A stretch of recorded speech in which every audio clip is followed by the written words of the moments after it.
દીપકાનંદજી, હું પદ મૂકું છું.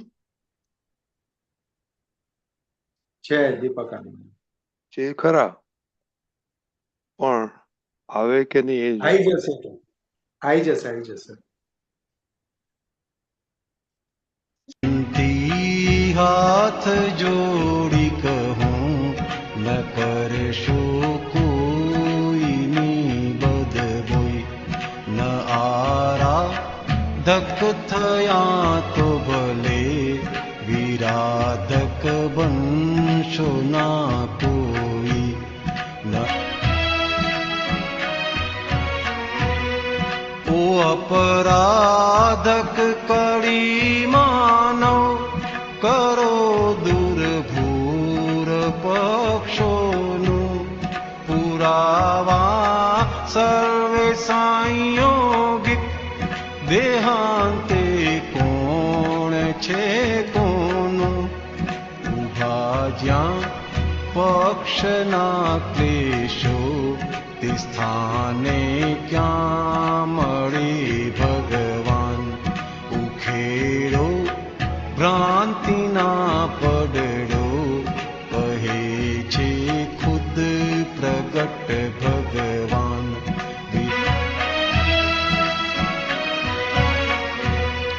જીવાત્મા માત્ર પક્ષાતીત ફકત છે ભિન્ન પ્રકૃતિ અરૂપ આત્મા જ લિંગાતીત પ્રમાણુ માત્ર પૂરગલી રૂપાળા રીંગણા જેવા ઉપર ધોળા મહી કાળા ભરી ભેજે બટેકારાય ભસે કૂતરા અહમ વાળા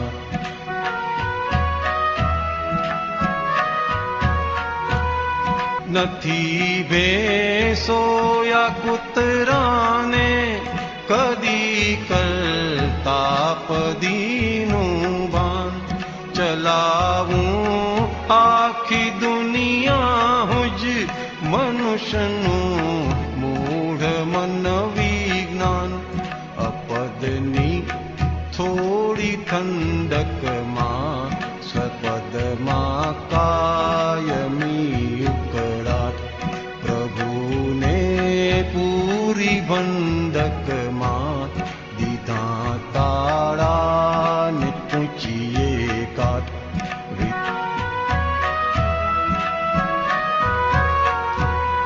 નથી ખંડન નથી મંડન નથી કરતા અમે ટીકા જ્યાં ભ્રાંતિ કાયમી ભાંગે ત્યાં નિશ્ચલ મોક્ષના સિક્કા પડી કાળે મનુષ્યોને હા yes yes yes correct correct પછી તો અમે નીચે પણ મૂકી દેવા છે બેગ તેથી જ બોલ્યા છે પ્રગટ પરમાત્મા ભગવન ન આરાધક થયા તો ભલે વિરાધક બનશો ના કોઈ દીપકાનંદજી,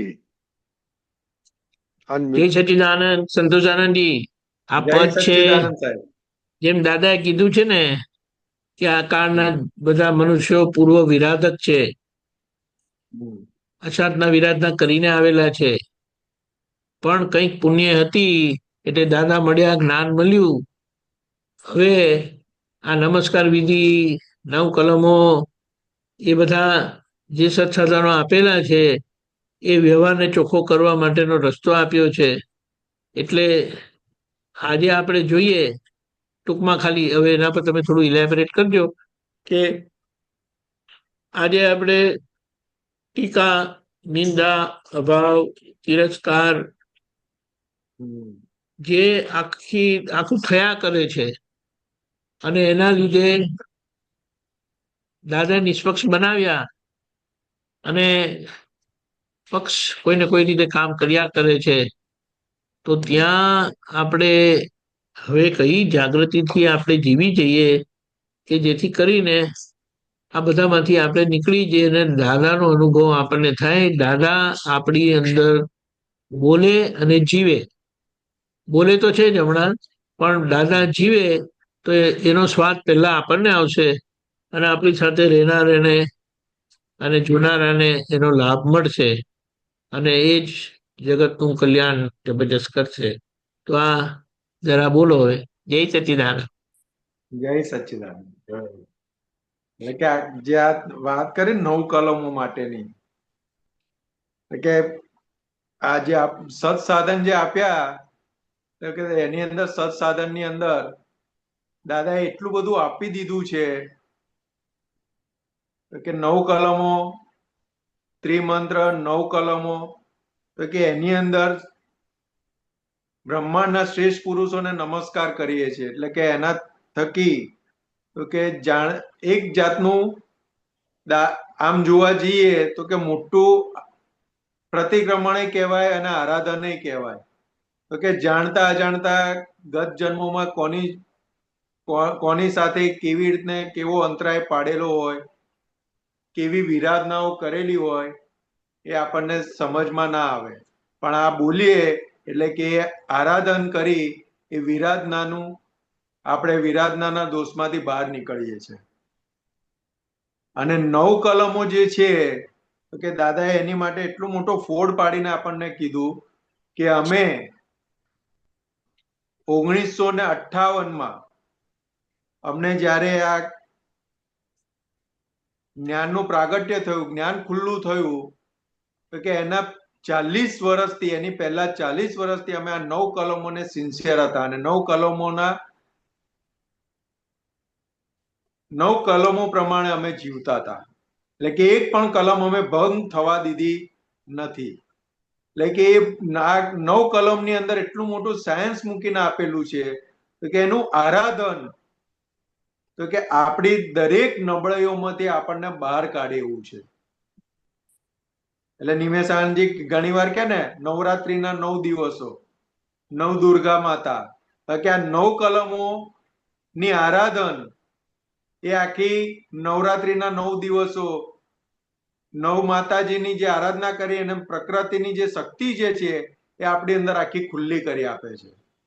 એટલે કે અભાવ, તિરસ્કાર, નિંદા, એ જે દુર્ગુણો આપણામાં પડેલા છે એનું આખું આ 9 કલમોથી નિંદામણ થઈ અને સરસ મજાની પ્રકૃતિ જે દાદા ભગવાનના જગત કલ્યાણના યજ્ઞમાં ટેકારૂપ બની રહે એવી બની જાય છે. એટલે કે આ આખું આરાધન શું કામ કરે છે, એટલે કે આ સત્સાધન શું કામ કરે છે, તો કે એ આખું બીજ રૂપે એવું કામ કરે છે કે જ્યારે એ ફળ આપશે ને, એટલે એમને દાદા નતા કહેતા કે તમારે ખાલી શું નક્કી કરવાનું છે, તો કે અમારા જગત કલ્યાણના યજ્ઞમાં અમારે ટેકો કરવો છે, આટલું નક્કી કરવાનું છે. અને શું કહેતા હતા તો કે આ સત્સાધન એ અવશ્ય આપણે આપણા રૂટિનની અંદર ચિત્તની હાજરીમાં અક્ષરે અક્ષર વંચાઈનો ઉપયોગ સાથે બોલવાનું છે. એટલે કે એક તો ચિત્ત શુદ્ધિ પરનું મોટો પ્રયોગ અને જોડે અંદર એવું કામ કરે છે તો કે જ્યાં જ્યાં પણ વિરાધનાના દોષમાં આપણે આવતા આવીએ ત્યાં આપણને અટકાવે છે. જ્યાં જ્યાં 9 કલમોના ભંગના દોષોમાં આપણે આવતા આવીએ ત્યાં આપણને ચેતવે છે, અટકાવે છે અને આપણને પાછા વાળે છે. એટલે કે આ સાહેબ એક એક પદ બહુ જોરદાર કાઢી લાવે છે. આમ સામાન્ય રીતે ગાતા આવીએ પણ આવી રીતે જયારે મુકાય ને ત્યારે આનો વિશેષ અંદર ઉતરાય છે અને અંદર અંદર આખું જે ચર્નિંગ થાય છે ને, ચર્નિંગ થઈને ખબર પડે છે કે આ શું કવિરાજે શું લખ્યું હશે, કવિરાજની અંદર દાદા ભગવાન કેવા જીવિત થયા હશે એ આપણને ખબર પડે છે. અને આ અંદર જોડે જોડે નક્કી થાય કે એક કવિરાજને આ જે રીતે પદો લખાયા છે, એટલે કે દાદા ભગવાનને એ કેવી રીતને પી ગયા હશે, તો કે આવો પીવાનો લહાવો આપણને મળે. યસ યસ આપણે એટલે ડિરેક્શન જ મળે છે. કવિરાજે લખ્યું ને, આ દાદા તો ફક્ત આંખોથી પી જવાની વસ્તુ છે. કેવી રીતને પી ગયા હશે કવિરાજ, કલ્પનાની બહાર છે આનું. સાચી વાત, બિલકુલ. હમણાં જે સવારનું કેલેન્ડર ચાલે છે ને એમાં આ જ આવે, આરાધના નહીં થાય તો વાંધો નહીં પણ વિરાધના ના કરશો, અને આ પદ સામે આવી ગયું. એક ક્વેશ્ચન છે, વિરાધક એનો મિનિંગ શું થાય? પ્રેક્ટિકલ લાઈફ, શું પ્રેક્ટિકલ લાઈફમાં વિરાધક વિરાધના એટલે નો મિનિંગ વિરાધક કાંજી વિરાધક આપણે એટલે લખેલું કેવું છે ને, છે તો કે વિરાધક ના બનશો. વિરાધક એટલે કે કોઈ પણ ધર્મની બાબતમાં લઈએ આપણે સામાન્ય, તો કે જે ધર્મને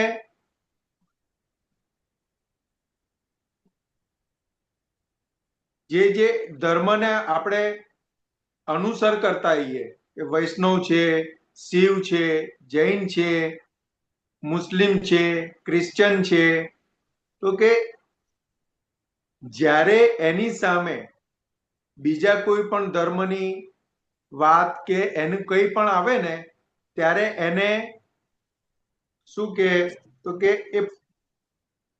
એનું નેગેટિવ થાય એની માટેનું,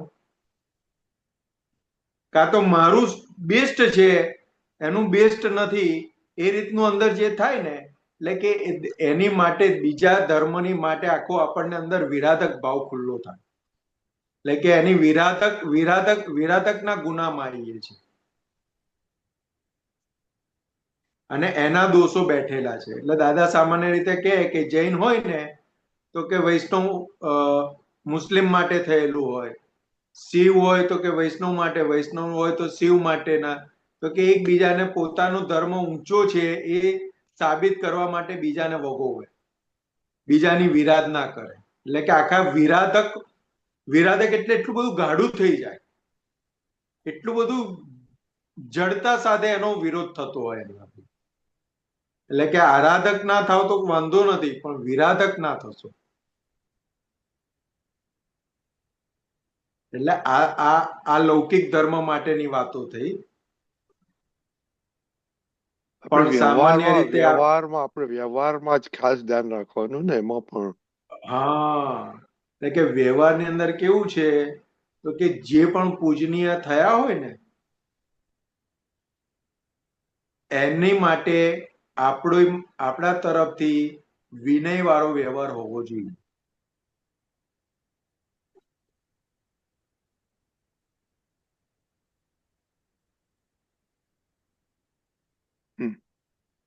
દીપિકાનજી, એટલે આ એકની અંદર કેટલું બધું સમય ગયું. જે પૂજનીય થયેલા હોય ને એની માટે આપણો વિનય વાળો હોવું જોઈએ. એટલે બહુ મોટું આવી ગયું આની અંદર. એટલે કે આપણા વડીલથી લઈને ધર્મના ઉપદેશક આચાર્યથી લઈ દેવી દેવતાઓથી લઈને છેક ઉપર સુધી આખું જતું રહ્યું.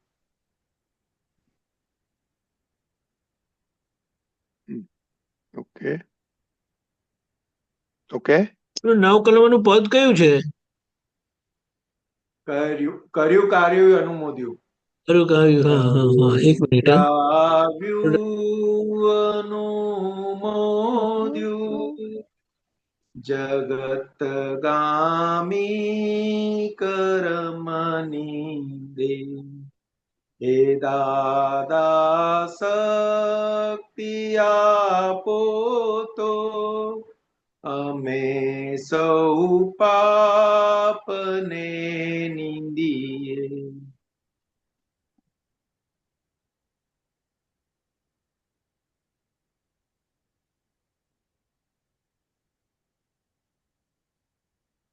દીવો કરીએ બુકમાં છે.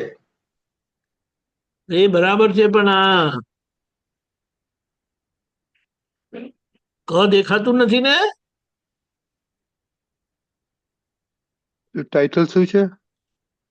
ક ક ક ક કર્યું કરાવ્યું અનુમોદ્યું. કરી કરાવ્યો.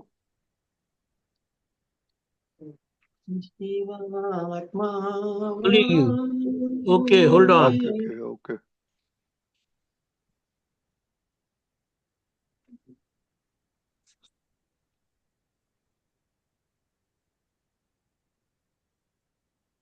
આ જો આ હોલ્ડ ઓન.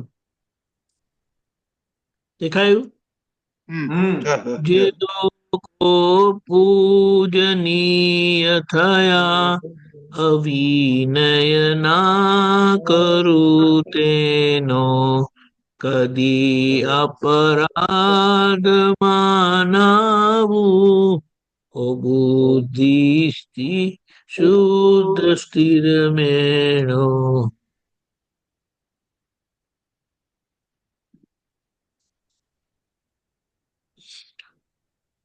કોઈ સાધુ યા સાધ્વી હોય કે ઉપદેશક યા આચાર્ય ગાઢ નિંદામાં ન ખર્ચું ક્ષણિયા સમયાર્થ. પછી જીવાત્મા કોઈ પણ પ્રત્યે તિરસ્કારી અભાવ ન હો, મહી પણ દ્વેષ યા તો ડંખ હૃદયમાં ભાવમાં એ ન હો. આ બધી વસ્તુ છે ને આપણને બહુ સારી રીતે બતાડે છે કે કૃપા થઈ છે, જ્ઞાન મળ્યું છે, ભગવાનના ખોડામાં બેસી ગયા છે, પણ વ્યવહાર ભગવાનનો તાજ શોભાયમાન થવો જોઈએ. એવો આપણો વ્યવહાર આદર્શ થવો ઘટે. શુદ્ધ થયો વ્યવહાર, કશાય રહિત થઈ ગયો, પણ આદર્શતા એટલે કે આપણાથી કોઈને ને કોઈને કોઈ રીતે દુઃખ થયા કરે છે. એ આદર્શતા આવી ત્યારે આપણું કામ પૂરું. એ આદર્શતા માટેનો આખો આપણો આ પુરુષાર્થ છે હવેનો વ્યવહાર સુધી. શું કહો છો રજની દાદા? બોલો. હા બસ બરાબર છે. Very good. યા હવે આ થઈ ગયું ને કાલે મોટું કામ થઈ વિરાસત નો ખ્યાલ આવી ગયા. જય સચ્ચિદાનંદ. એટલે સામેવાળાની અંદર જે શુદ્ધાત્મા ભગવાનની પ્રેઝન્ટ છે ને, એ આરાધનથી આપણને ખબર પડે. અને આરાધનથી આપણને ખબર પડે એટલે ત્યાં વિરાધનાના ગુનામાંથી અટકીએ આપણે. એની જાગૃતિ આરાધના કરવા જેવા છે એમની આરાધના ના કરવી એ વિરાધના કીધું. ખાસ એવરી મોમેન્ટ જાગૃતિ રાખવી પડે. Very good. જાગૃતિ રજની દાદા, જાગૃતિ બધાને બધા જ સમયે હોય છે, પણ ક્યારેક આત્મા તરફી હોય છે અને ક્યારેક વ્યવહાર તરફી હોય છે. એની જ વાત કરો. આપણે જાગૃતિ એની જ રાખો. એટલે આપણે આત્મા તરફી કેટલી જાગૃતિ રહે છે એનું આપણે કાળજી લેવાની. આપણે તો દાદાની જાગૃતિ જોઈએ, બીજી કઈ જાગૃતિ? બીજી કઈ ના જોઈએ. બીજું નકો દીપક દાદા નકો. સાચી વાત છે. Very good. એટલે રજની દાદા, બાથરૂમમાં જઈએ ને એમ કેમ પાછા આવીએ ત્યારે આપણને ખ્યાલ નહીં આવતો કે વ્યવસ્થિત એમ કેમ બહાર કાઢ્યા. ના, હું નાઈને આવ્યો. હું નાઈને આવ્યો. Jagruti. Okay, very good. Very good. હવે ટાઈમ થઈ ગયો. તે મને બોલાવો. ઉમેશભાઈ પ્લીઝ ફોલો કરજો.